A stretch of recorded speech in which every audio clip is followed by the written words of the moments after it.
हम आपको एक अद्भुत सच्चाई से रूबरू करवाने जा रहे हैं। रामायण में एक प्रकरण आता है जब हनुमान जी सीता जी का पता करके लंका से सीता जी का कंगन लेके आते हैं तो उन्हें समुद्र के बीच में एक टापू दिखाई देता है। उस टापू पर हनुमान जी को एक ऋषि जी मिलते हैं।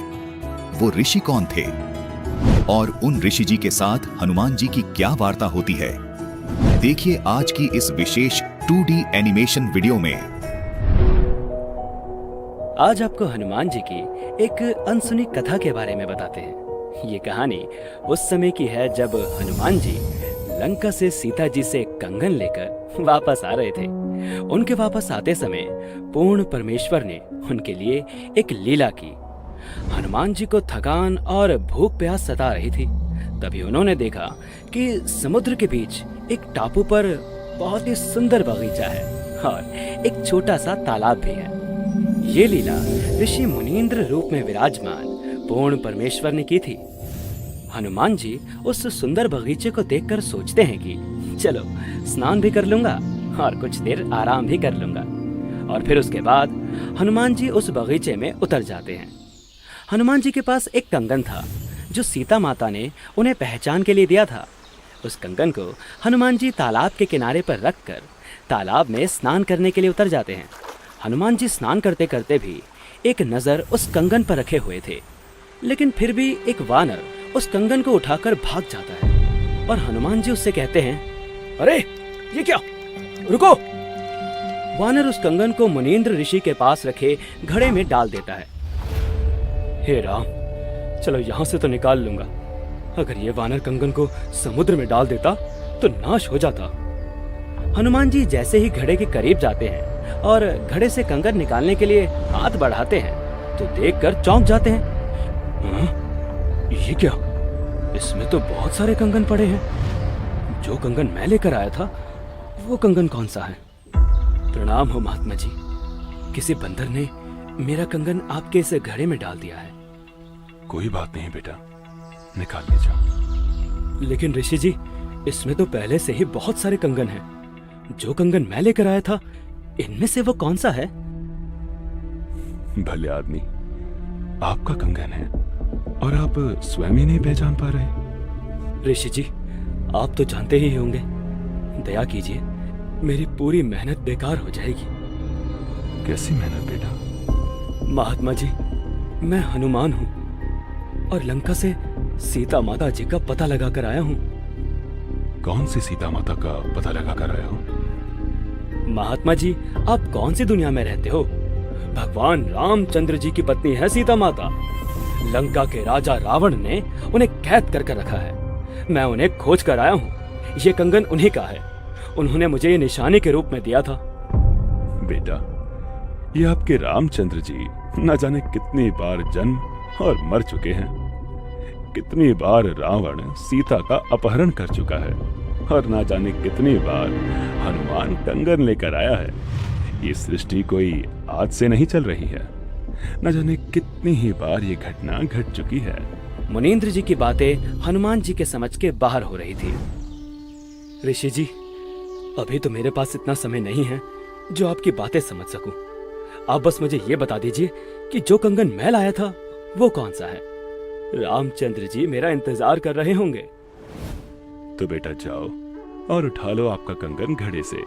ऋषि जी, कंगन तो मैं उठा ही लूंगा, परंतु समस्या ये है कि जो कंगन मैं लाया था उसे पहचान नहीं पा रहा हूँ। इसलिए तो आपसे पूछ रहा हूँ कि इनमें से मेरा कंगन कौन सा है। बेटा, आप इनमें से कोई भी कंगन ले जाइए, सब एक ही जैसे हैं। ये वही कंगन है जो हर बार हनुमान लेकर आता है और ये वानर इस घड़े में डाल देता है। ऋषि जी, चलो आपकी मैं बात मान लेता हूँ कि ये सब कंगन हनुमान यानी मेरे ही द्वारा डाले गए हैं, लेकिन हर बार हनुमान इन कंगनों को लेकर भी तो जाता होगा। इसमें थोड़ी छोड़ जाता होगा। हाँ बेटा, लेकर भी जाता है, लेकिन इस घड़े में ऐसी शक्ति है कि इसमें कुछ भी डालो तो उसी का एक प्रतिरूप इस घड़े में तैयार हो जाता है। आप चाहो तो प्रयास करके देख सकते हो। इतना सुनकर हनुमान जी ने पास रखी एक कटोरी उठाई और उस घड़े में डाल दी। कटोरी उस घड़े में डालते ही उस कटोरी का प्रतिरूप घड़े में बन गया। देखकर हनुमान जी को बहुत आश्चर्य हुआ और ऋषि जी की बात कुछ सच लगने लगी। लेकिन सोचा कि अभी तो चलता हूँ, बाद में कभी बात करेंगे।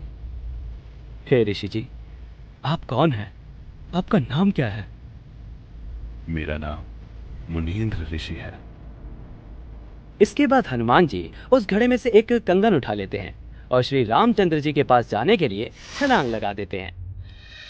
थोड़े समय बाद श्री रामचंद्र जी का युद्ध रावण के साथ होता है और श्री रामचंद्र जी उसमें जीत जाते हैं और सीता माता को अयोध्या वापस लेकर लौटते हैं। वनवास पूरा होने के बाद जिस समय श्री रामचंद्र जी का राज तिलक हो रहा था, उस समय माता सीता ने हनुमान जी को अपने गले से निकालकर सबसे कीमती मोतियों की माला दी। माता सीता से मोतियों की माला लेने के बाद हनुमान जी ने उस माला को तोड़ दिया और मोतियों को फोड़ फोड़ कर देखने लगे।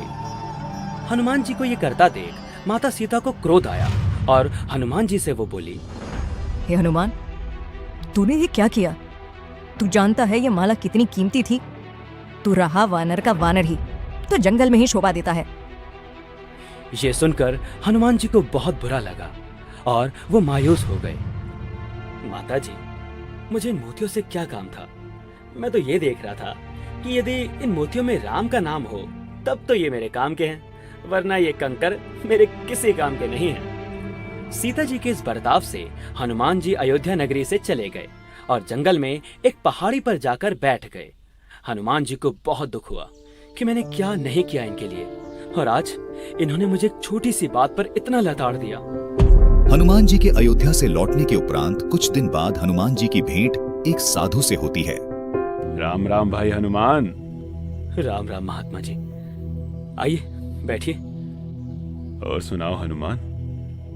महात्मा जी, अयोध्या में भगवान रामचंद्र जी आए हुए हैं। भाई हम तो उस राम के भक्त हैं जो कभी जन्मता मरता नहीं, वो कभी माँ के गर्भ से नहीं जन्मता।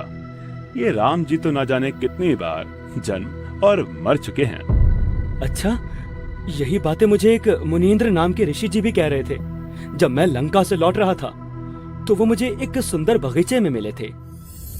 वो मैं ही था हनुमान, और तुम्हारे लिए ही यहाँ आया हूँ। क्षमा कीजिए भगवान, हम तो तुच्छ बुद्धि के जीव हैं। कृपया करके मुझे आपका संपूर्ण ज्ञान समझाइए और सत भक्ति प्रदान कीजिए। दर्शकों, आज की इस विशेष 2D एनिमेशन वीडियो में आपने देखा कि कबीर साहिब जी स्वयं मुनींद्र ऋषि जी के नाम से आए हुए थे। उन्होंने हनुमान जी को संपूर्ण ज्ञान से अवगत करवाया कि रामचंद्र जी पूर्ण परमात्मा नहीं है,